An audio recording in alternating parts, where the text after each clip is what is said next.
Son zamanlar öz övladlarını uşaq bağçalarına qoyan valideynlərin sayı artıb. Buna səbəb isə bağçaların keyfiyyətli ərzaqla təmin edilməsidir. Yəni artıq uşaq bağçalarında balacalar məktəbə getmək üçün tam hazır olurlar. Onlar yazmağı, saymağı və şeir söyləməyi öyrənirlər. Bu səbəbdən də valideynlərin övladlarını uşaq bağçalarına qoymaq üçün maraqları artıb. Əməkdaşlarımız mövzu ilə bağlı Şəmkir rayon Çınarlı qəsəbəsində yerləşən 1 və 4 saylı uşaq bağçasında olub. Hər iki bağçada balaca fidanlara yüksək səviyyədə xidmətin göstərilməsinin şahidi olublar. Bağçamız köhnə olmasına baxmayaraq, almanlardan qalmış binadır.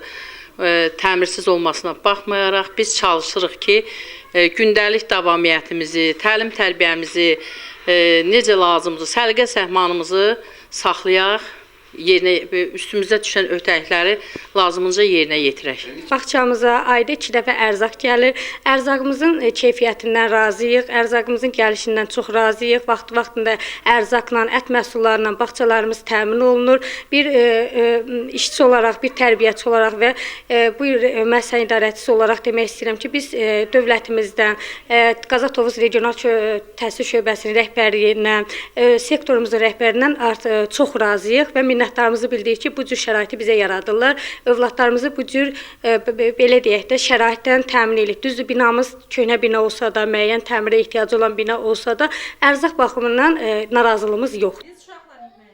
Kamran Əskiparalı, Amin Qəhrəmanov, Səs TV, Şəmkir.